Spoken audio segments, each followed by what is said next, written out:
y me da mucho gusto presentar a la doctora Laura Erika García Carrillo. La doctora es pediatra egresada del Instituto Nacional de Pediatría, infectóloga egresada del Instituto Nacional de Perinatología, maestría en Ciencias Médicas por la UNAM, maestría en Administración de Hospitales de la Universidad de Chapultepec, pediatra en el Hospital General de Tlalnepantla, Valle Ceilán, jefe de Epidemiología y Bioestadística, jefe de Enseñanza, gestor de calidad, profesora de pregrado de la UNAM, de la Universidad Justo Sierra y Universidad del Valle de México, y artículos de sepsis neonatal y sarampión. La doctora Erika nos va a hablar duración de los esquemas antibióticos, desmontando mitos. Le damos un aplauso, por favor. Doctora.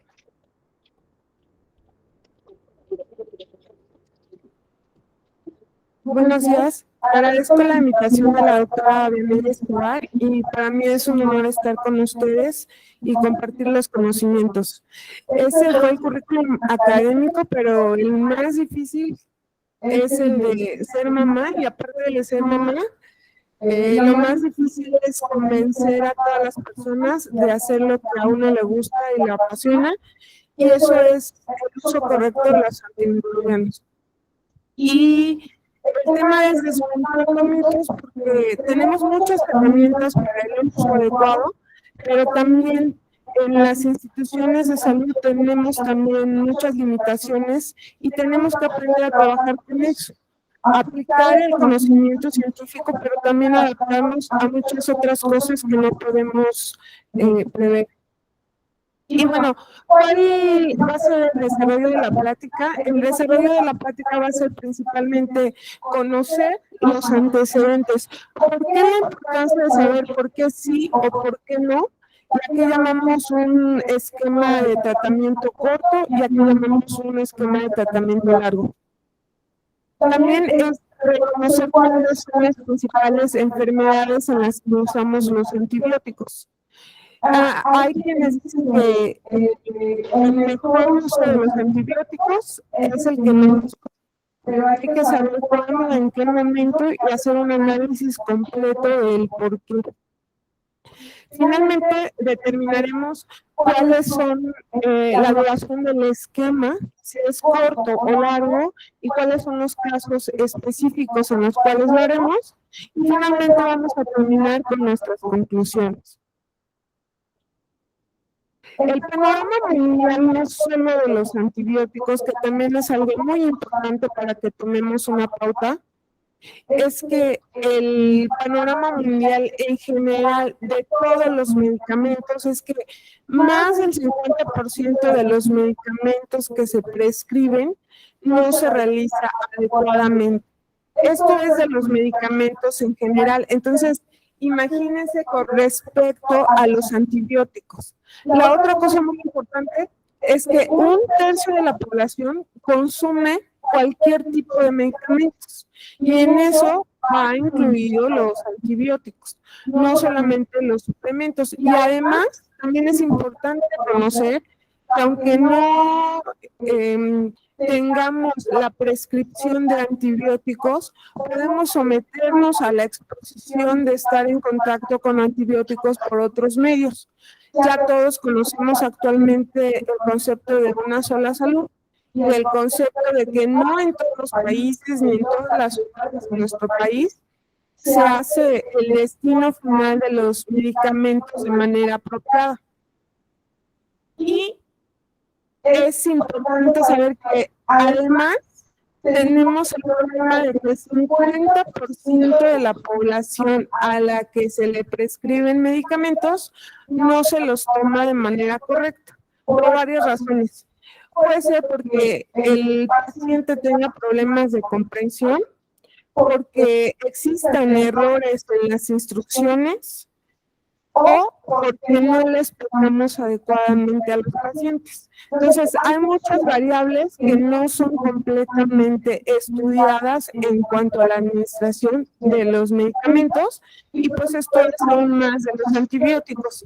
Y todavía los pediatras a veces tenemos la situación más complicada, y con el estilo de vida actual todavía es más complejo. Y respecto a los pacientes que ingresan al hospital, se estima que entre el 20 y el 45% de los pacientes que se hospitalizan son o tienen en sus indicaciones un tratamiento antibiótico. ¿Cuál es este problema? Que muchas veces no está documentado, que a veces tenemos las herramientas para poder hacer un adecuado seguimiento y no lo hacemos, y que todavía hay de estos mitos que no logramos abatir al 100%. Todavía se escucha en los pasillos o en las indicaciones tratamiento profiláctico de 7 días o hay que dejar tratamiento antimicrobiano por si se infecta. Estos son los mitos que tenemos que empezar a abatir, ¿no? Igual que el mito del moco verde, que es el mito más difícil de combatir, que siempre los papás no llevan al niño porque tiene fiebre, no llevan al niño porque está somnoliento, pero si el niño tiene moco verde, ya lo tenemos en la consulta. Y la otra situación, tener antibióticos en el hospital es uno de los gastos más importantes. Si ustedes vean las cuentas que gracias a los diferentes cargos que tenían en el hospital, uno ve diferente la perspectiva, ¿no? Cuando estaba en pediatría decía, bueno, ¿por qué no me lo autoriza epidemiología? Cuando estaba en epidemiología decía, ay, no, hay que ir al servicio de pediatría para valorar a un niño y ver que realmente lo amerite, ¿no? Ahora que estoy en calidad digo, no, ¿cómo va a ser tanto dinero por comprar ceftriaxona? Mejor compramos otro medicamento. Entonces, la perspectiva también va cambiando, ¿no? Y en casa, como mamás, pues también cambiamos nuestra perspectiva, porque hay niños a los que es muy fácil darles el medicamento, y hay niños a los que es súper difícil que lo ingiera completamente, ¿no? Sabemos muy bien que le damos 10 mililitros, a lo mejor le damos 9.5 y si escupe una porción, pues ya le dimos el 75% de la dosis que tenemos que darle. Entonces, la situación todavía es más complicada de lo que realmente parece. Y eso, si pensamos que solo es una persona y un niño, porque ahora tenemos a diferentes cuidadores. El Programa Mundial del Uso de Antibióticos es que todos los países gastan un buen presupuesto en los antibióticos. Y este es un estudio que se hizo en España para ver qué tanto se gastaba antibióticos en otros países.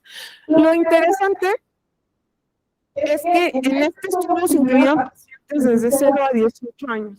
Y vean cómo hay diferencia en el gasto que se tiene en la prescripción de los antibióticos, con países del tercer mundo que ya tienen bien establecido cómo se va a utilizar, ¿no? En México tenemos prácticamente desde el 2010 que los antibióticos no se adquieren en las farmacias sin una receta médica, pero seguramente se han enfrentado a que llegan los pacientes a consultar y todavía dicen, es que le inicié yo este medicamento que me sobró, o es que fui a la farmacia y me dijeron que le podía iniciar este antibiótico en lo que le llevaba al pediatra. Entonces, a pesar de que está regulado en nuestro país, todavía tenemos esas prácticas. Y resumimos todo lo que ya repasamos. Los niños son los pacientes que más están expuestos a los antibióticos. Sabemos que son por muchas razones. Y ya conocíamos esto antes de la pandemia. Y la realidad es que ahorita también estamos empezando a aprender qué cosas se están modificando con la pandemia. Pero es una realidad que los niños padecen 3 padecimientos con mayor frecuencia que los adultos. Las infecciones respiratorias agudas, las infecciones de vías urinarias y obviamente complicaciones como neumonía y en menos proporción casos de meningitis. Entonces, es importante que por lo menos sepamos manejar la adecuada duración del tratamiento de estos medicamentos. Y hay que recordar que ya decíamos que había una prescripción o una prescripción de los antibióticos en las infecciones virales. La pandemia nos ayudó a dos cosas, a empezar a utilizar las pruebas rápidas para saber si era COVID o para saber si era influenza, y entonces, por lo menos, si yo ya tenía esos diagnósticos, en menos probabilidades yo podía usar los antibióticos. Pero ¿qué reto persiste a pesar de lo que ya tenemos de la regulación del uso de los antibióticos? Pues persiste el reto de usar la dosis correcta, seleccionar la enfermedad correcta, el paciente correcto y el medicamento, el antibiótico correcto. Porque ya les decía yo, en los niños ahora no solamente es el padecimiento, a veces también tenemos que facilitar la posibilidad de la adherencia al tratamiento de los pacientes. Y esto considerando que son pacientes o niños completamente sanos. Sabemos que tenemos un grupo muy selecto de pacientes que tienen unos problemas que pueden ser los alérgicos o pueden ser problemas de inmunocompetencia o, como lo referían previamente, pueden ser niños prematuros con alguna secuela que además del antibiótico pues requieran otros medicamentos. Entonces, también tenemos que saber o considerar este tipo de situaciones. ¿Cuáles son los antibióticos que se prescriben con mayor frecuencia en los pacientes? Las penicilinas, sobre todo actualmente la amoxicilina con ácido clavulânico, el trimethoprim con sulfametoxazol y mucho más recientemente los macrólidos, la claritromicina, la citromicina. Entonces, esto es muy importante porque son los antibióticos que definitivamente nos tenemos que aprender. Tenemos que aprender todas las características de la biodisponibilidad, tenemos que tratar de comprender adecuadamente cuáles son sus usos absolutos, cuáles son sus contraindicaciones, cuáles son sus eventos adversos. Sobre todo porque hay en algunas ocasiones que, por ejemplo, la amoxicilina nos puede ocasionar diarrea. Y si tenemos un niño que tiene una alergia a la proteína de la leche de vaca, con una mayor susceptibilidad a tener alteraciones gastrointestinales con alimentos o con medicamentos, si le prescribimos amoxicilina, podemos tener estos efectos secundarios. Entonces, eso también es importante. Las infecciones más comunes que tenemos en los niños, lo habíamos referido previamente, infecciones respiratorias, infecciones del tracto urinario, y en esta práctica no vamos a mencionar las infecciones gastrointestinales porque sabemos que son en las infecciones donde está completamente documentado que son muy particulares el uso de los antibióticos. Los microorganismos que también tenemos que analizar muy detalladamente o conocer cuáles son los mejores esquemas ideales de tratamiento son Streptococcus pneumoniae, Staphylococcus aureus, Escherichia coli, sobre todo en el caso de infección de vías urinarias, y en el caso de infecciones asociadas a la atención a la salud, Pseudomonas aeruginosa, pero esto tenemos que tener bien definido el patrón de comportamiento de las infecciones intrahospitalarias. Y lo que les había comentado previamente, no nos tenemos que dar con el mito de que si prescribimos un medicamento, sobre todo un antibiótico, a la única persona que tenemos que considerar es al niño al que le estamos dando el tratamiento antibiótico.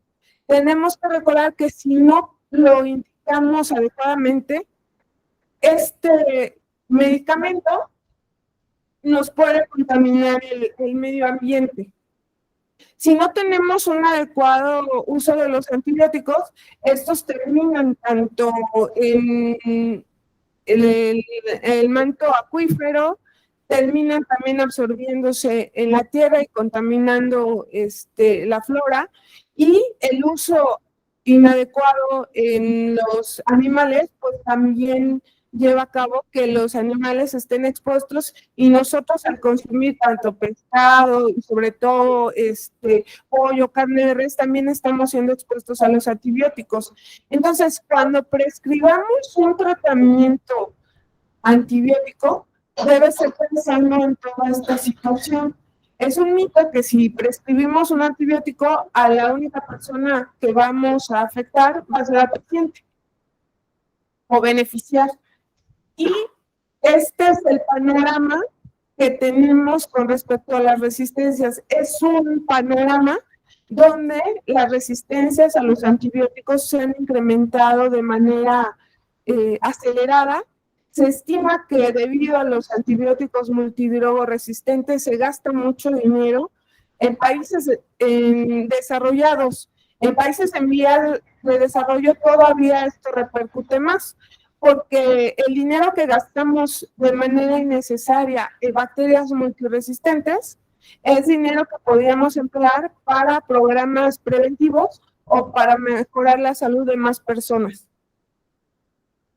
Y recordar también que cuando estamos prescribiendo un medicamento, no solo vamos a atacar al microorganismo al que queremos atacar, sino que también estamos afectando la microbiota, que bueno, de este tema ayer creo que se hizo mención muy amplia y muy buena de todo esto.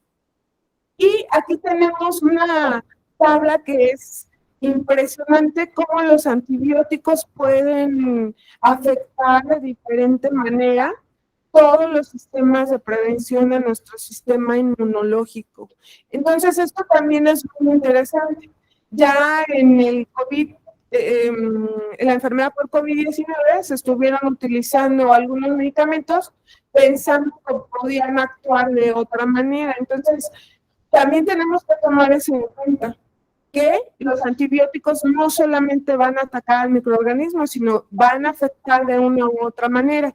Y de hecho, en los antecedentes personales deberíamos consignar, o sería importante consignar, cuánto tiempo antes hemos estado expuestos a algún antibiótico.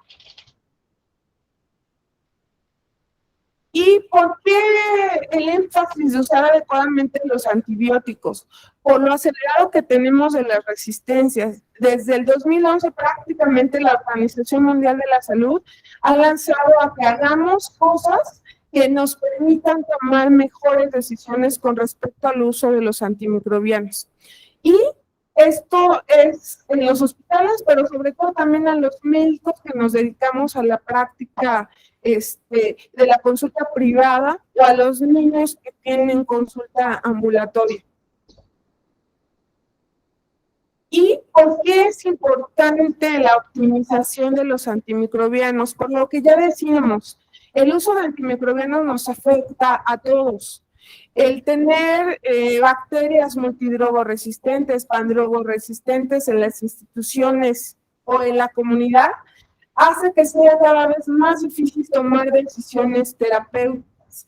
Y ahora, lo que decíamos, el manejo ya debe ser de preferencia multidisciplinario. ¿Cuáles son las desventajas que tenemos nosotros en las instituciones? Que a veces tenemos un tiempo muy corto para dar todas las explicaciones a los pacientes, que no tenemos la oportunidad de hacer seguimiento a 72 horas, que sería lo ideal para hacer una mejor prescripción de los tratamientos cortos. Pero sí podemos identificar de manera temprana los factores de riesgo. Y esto es también otra de las razones por la que tenemos que tomar conciencia en usar adecuadamente el tratamiento en un tiempo corto o el tratamiento en un tiempo largo.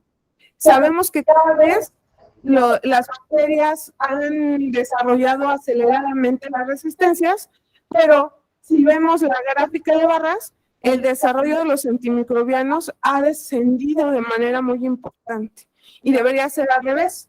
Debería ser que tuviéramos cada vez menos bacterias multiresistentes y que pudiéramos desarrollar mejores medicamentos antimicrobianos.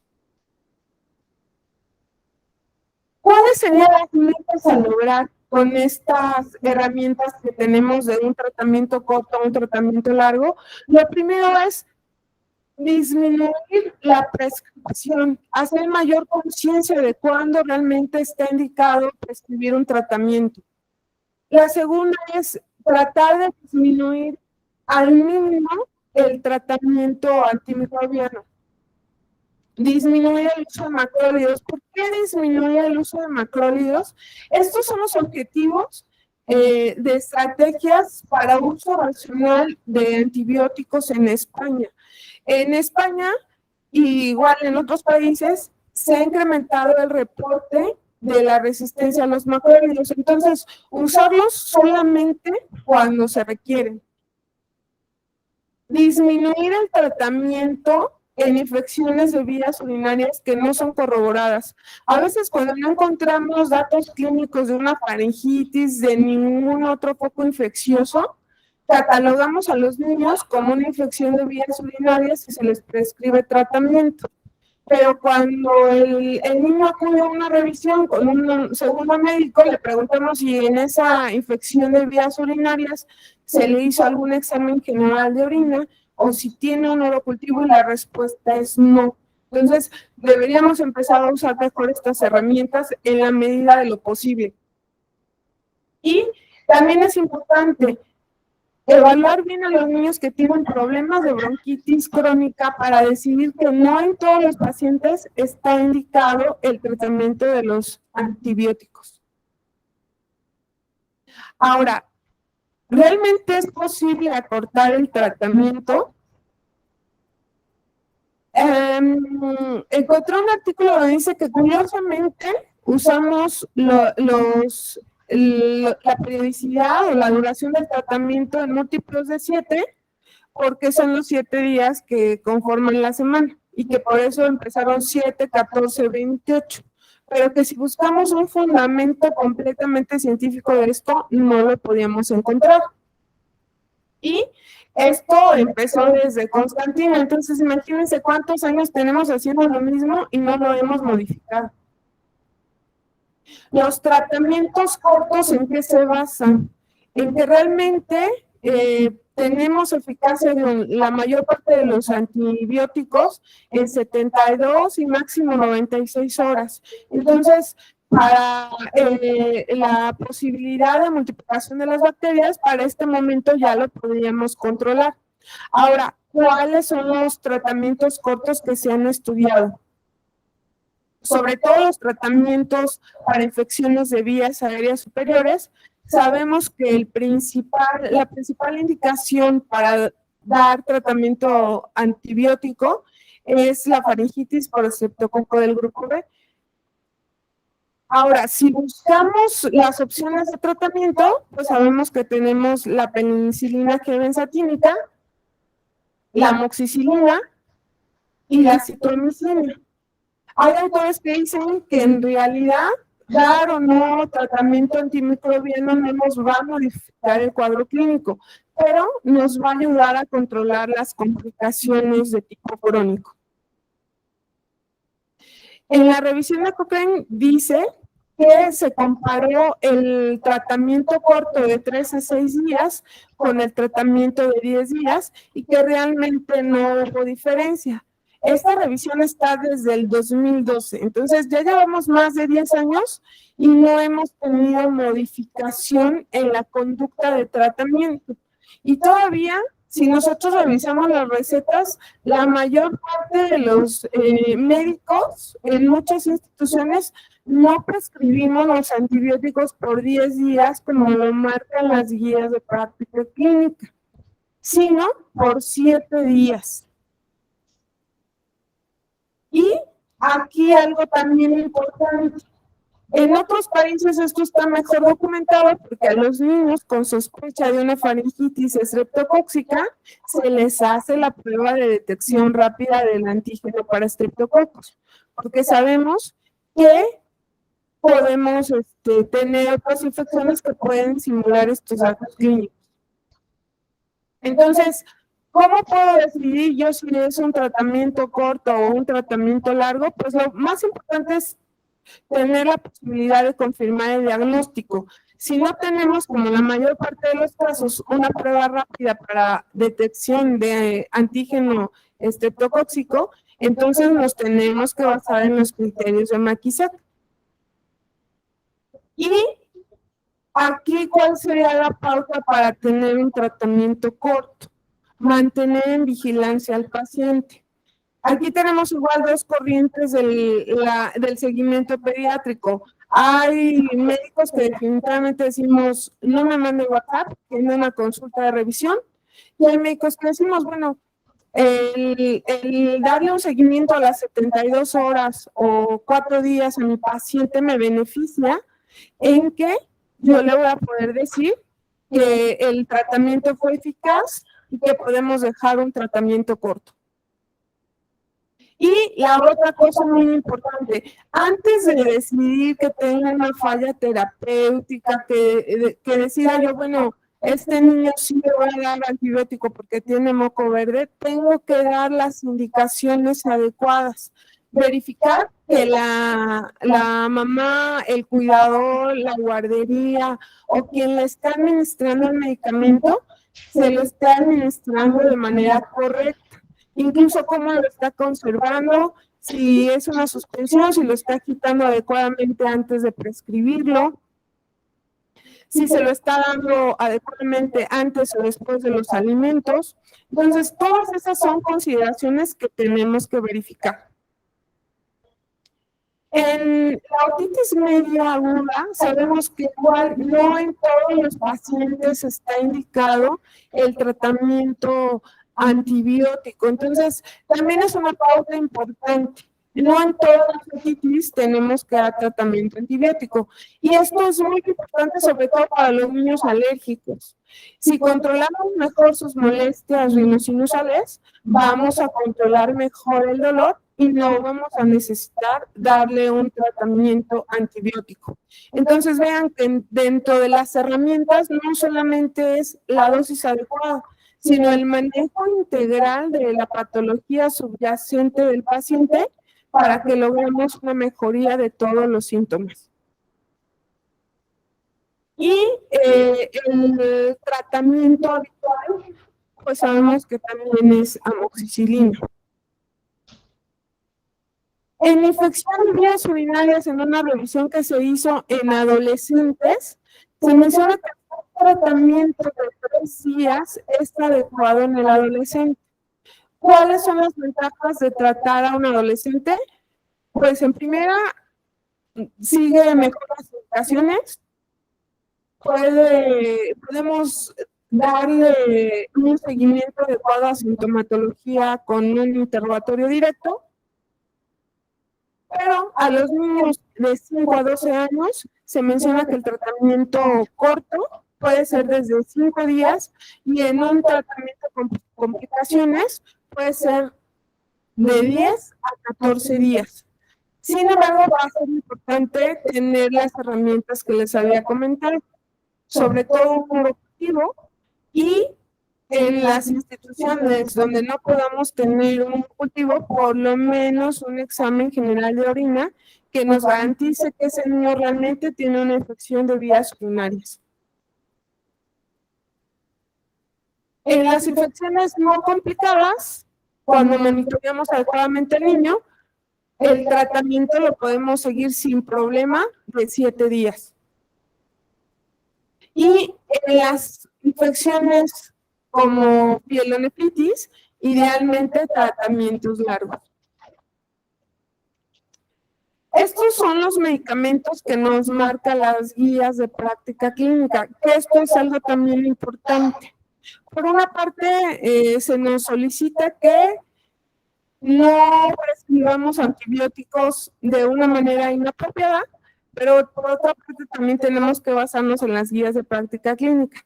Y en las guías de práctica clínica no todas están mencionadas el tratamiento corto. Y todavía hay países donde el consenso del tratamiento corto no está completamente documentado. ¿Cuál sí está completamente documentado? El tratamiento de la neumonía. Y eso porque el COVID le vino a dar más auge a evaluar el tratamiento en el caso de neumonías bacterianas.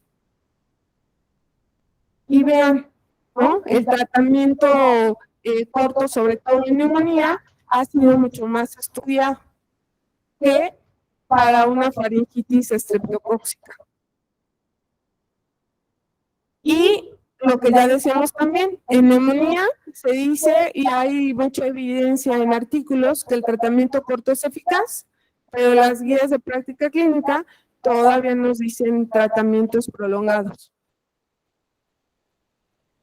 Estos son los lineamientos que fueron publicados en agosto del 2022, donde se hace una comparación de los días de tratamiento corto y de tratamiento largo. Y vean que en general, en el tratamiento corto, aquí no nos marcan ni 3 ni 5 días, ¿no? Nos dejan el tratamiento corto como 7 y 10 días, y el tratamiento largo como 10 días. Entonces, si a mí me preguntan si hay diferencia, pues realmente no habría mucha diferencia en los tratamientos, ¿sí? Pero ¿cuáles van a ser las pautas que tengamos? El seguimiento de nuestros pacientes. Y estos estudios fueron utilizados sobre todo en niños mayores de 2 años, no en menores de 2 años. Como conclusiones, pues podemos decir que se han identificado diferentes causas que no favorecen la implantación del tratamiento corto, ¿no? Hay muchas causas que pueden permitir que no nos aventuremos a dar tratamientos cortos, pero que sí tenemos que pensar. Que a veces creemos que entre más prolongado es mejor, ¿no? Y eso también aplica para las profilaxis. Si yo dejo más tiempo, voy a proteger más a mi paciente y esto no es cierto.